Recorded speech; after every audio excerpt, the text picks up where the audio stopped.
All right, here we go again. Just when you think it cannot get any messier in the Tiffany Henyard circus, it does. Word is, she was supposed to appear in court last Friday. But instead of showing up like a responsible adult, she pulled the Zoom card. Yep, she phoned it in literally. I caught the scoop over on Go Political, thanks to Kurt Marucci. According to him, the judge made it crystal clear. Tiffany has to be back in court this coming Friday in person, and she better have every single document the court requested. No games this time.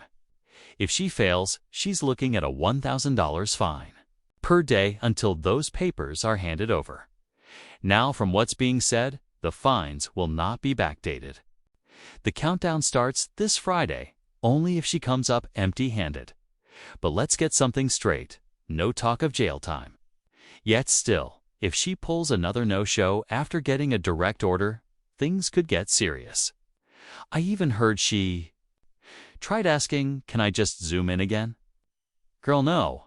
The answer is no. You better get used to hearing that word, because you're going to be hearing it a lot. So, come this Friday. Your whole self better be walking into that courtroom. No digital appearances. No disappearing acts. You need to show up with those receipts the judge demanded, not asked for demanded. I know being told what to do is not your thing, Tiffany, but tough luck. The judge wants those records in his courtroom, and if you do not deliver, that's $1,000 per day from your own pocket. Not the village funds. Not taxpayer money. Your money. That courtroom wants to see the full scope of your mess. We already know the truth. You lied. You misused village funds. Now they want paperwork to prove it. And if you stall again, that fine is going to keep stacking, and the court is still going to get what it asked for, one way or another. This is what happens when someone uses an entire town like their personal playground.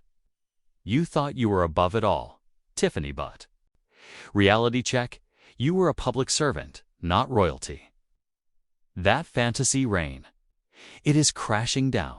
Firing people, intimidating employees, treating your position like some reality TV show, that era is over. So that's your latest update. She is due back in court on Friday. And best believe someone will have a camera rolling. Maybe more than no. 1. If you're planning to witness it for yourself, get there early. She's a last-minute type.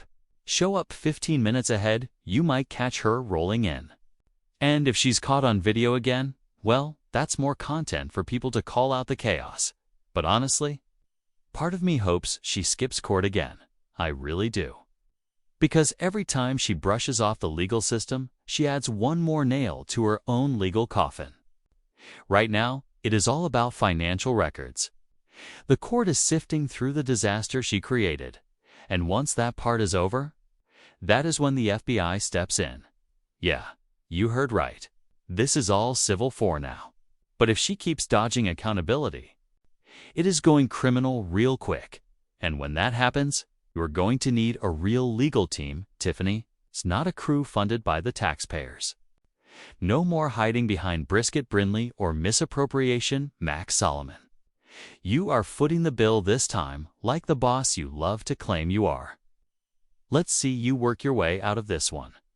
Major credit to Go Political and Kurt Marucci for staying on top of this. But let's switch gears and talk about someone else you've probably never heard of, Spring Valley's very own mayor. I think I called him Alan Smith at first. My bad, it's actually Alan Simon. And this guy might just outdo Tiffany in terms of sheer unhinged behavior. Mayor Alan Simon is out here wildin' like it is his full-time job. No exaggeration. This man's mess is not just politically, gets physical. Let's take a look at the story. Did you physically try to remove him from the police department? That is what witnesses are asking. And Simon's response: "Oh really? That's wonderful. Seriously?" Spring Valley's mayor could not even give a straight answer when asked about putting hands on Police Chief Rick Olak. Multiple eyewitnesses. Say Simon literally grabbed the chief. Kay tried to forcefully throw him out of the department. That is not just wild, it is flat out unhinged. Word is, the mayor lost it after the board approved a road construction project he did not want. In response, he told the cops to arrest the workers and confiscate their trucks. When the chief refused, Simon tried suspending him for insubordination. But here's the problem. The mayor doesn't even have the legal authority to do that. Only the board can suspend the chief. When asked directly, "Did you suspend him, Mayor?" Simon fumbled and finally said, "I did give a letter of suspension." But guess what? The chief is still on the job. So clearly, the stunt did not work. And this is not his first time pulling something like this. Back in 2023, Simon tried to suspend the same chief for refusing to fire a school officer named Kwesi. Evelyn. The guy even tried to get journalists arrested just for asking questions. That is not just overstepping, it is full-on authoritarian behavior. "Get out of my office," he shouted. And when the reporters calmly asked why he canceled a school officer program that protected students, his answer, "It is a personnel matter." Slam. Door shut. This guy has a pattern of losing it in public. At a past trustee meeting, he even screamed, "I am sick and tired. I've had enough." Classic meltdown behavior. And while there is no confirmed video from this week's police department blow-up, reporters say he dodged the same questions and had someone slam the door on them. Let's just call it what it is. Alan Simon has lost it. Spring Valley. How? Did y'all let this man get elected? For real, this is beyond a red flag. This is early onset dementia-level behavior. The man should not be running a lemonade stand, let alone an entire town. He is being accused of physically confronting a police chief half his age. And again, just to clarify, is Alan Simon, not Smith. My mistake, earlier. But yeah, Simon has completely lost the plot. He had the road crew arrested and their equipment seized over a project the trustees approved. That is dictatorship behavior.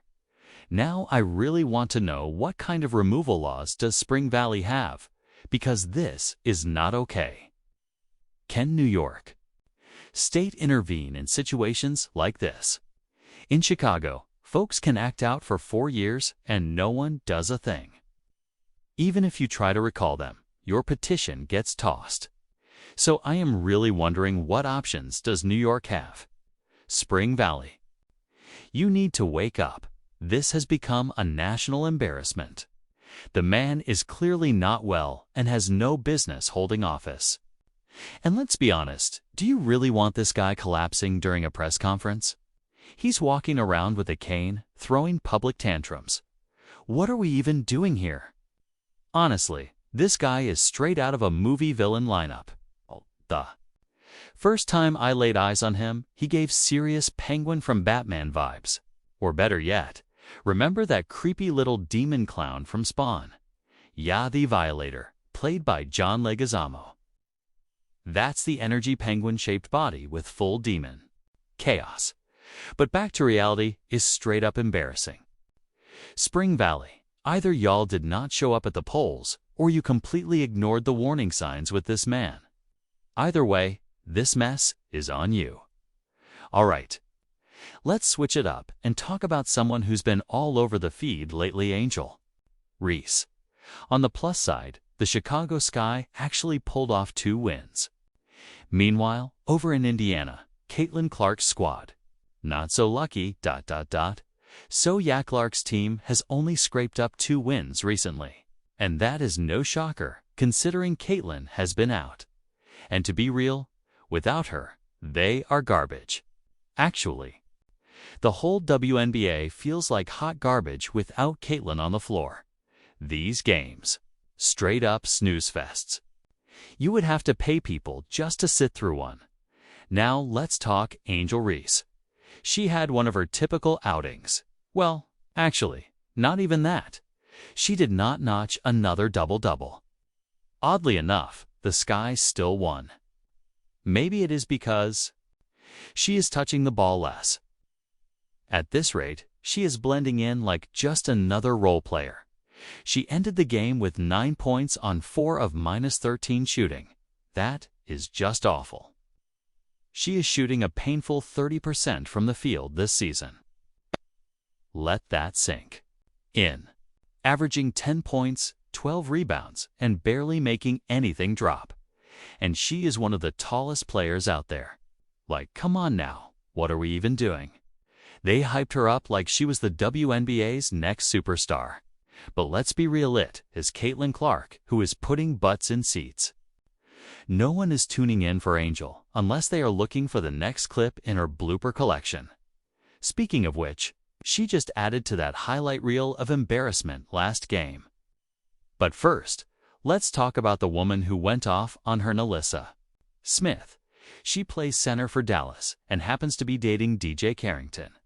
Yep, that Carrington. So naturally, things got tense between her and Angel's, especially after Nalissa swatted Angel shot like she was tossing out the trash. Let me stop and run the clip. Big shout out to the Come On Now podcast for catching this one. Watch the footage and I'll break it down after. All right, after seeing that, even the game announcers are subtly clowning her. Another 3-miss day for our rebounding queen, they joked. Then came the sarcasm. A 50% rebound rate. How impressive. They even mocked how she finally started passing the ball instead of getting blocked again and again. She might have hit 500 rebounds faster than anyone in WNBA history. But you know why? Because she bricks so many shots, she grabs her own boards. That's the secret. They even joked that she is learning from her mistakes. No more 3 straight blocks. Now she only gets swatted twice. And let's clear something up. She is a pro athlete, not some charity case. That call last game, pure ball. Like Rasheed Wallace once said, ball don't lie. At this rate, Angel is going to lead the league in turnovers as a center. Someone in the comments asked, what does butter pecan mean? I will tell you what it means. It means burnt. It means the refs must be Stevie Wonder, Helen Keller, and Ray Charles all sharing one whistle, bro. I did not even know it was legal to do the Cupid shuffle while holding the ball, but apparently the WNBA allows it. The ball eventually finds the truth. I thought this was a basketball game, not so you think you can dance. But hey, looks like you can waltz across the lane and not get called for a thing. And this is why Angel Reese is becoming a joke. Her blooper clips are stacking up faster than any highlight she has. The best she can pull off is a wide-open layup, and even then, she looks like she is about to injure herself. That is why, folks, call her a baby giraffe legs, zero control. One of her layups last game looked like it was about to turn into a sprained ankle midair. Then came that heated moment with Nalissa Smith, the one with the orange chia pet hairstyle. Carrington's girl was not here to play around. And look, I am not trying to be mean. But let's keep it 100. The WNBA is filled with blown layups, air balls, and wild footwork. Angel just happens to be the worst of the worst. Sure, the league is getting a little boost from Caitlin Clark, but in terms of actual skills, it is still a train wreck. And these same players, they want NBA-level money. Let's be serious. DJ Carrington makes like $200,000 overseas, and do you know how crazy talented you have to be to earn that internationally? That type of skill does not even touch an NBA roster. Angel Reese probably is not even near that. She is most likely still on her rookie contract, maybe $80,000 to $90,000 tops. And honestly, even that feels like too much. Based on what she is showing on the court, 80 grand seems generous, because 80% of the WNBA looks amateur. You cannot get through a single game without seeing a handful of bricks and blown opportunities. But if you speak the truth and call Angel out, Suddenly, you hate your people. Nah, that is just dumb logic from delusional fans. Anyway, do me a favor, smash that like, hit that subscribe button. I have another video on the way. Word is, the Indiana Fever is hosting a Pride Night on July 3rd, and fans are already going back and forth over it. We are going to dive into that real soon. O&D, check out the shirt I am wearing. Says exactly how I feel. Hopefully, you feel the same way. Tap that like, hit subscribe, and I will catch you in the next one.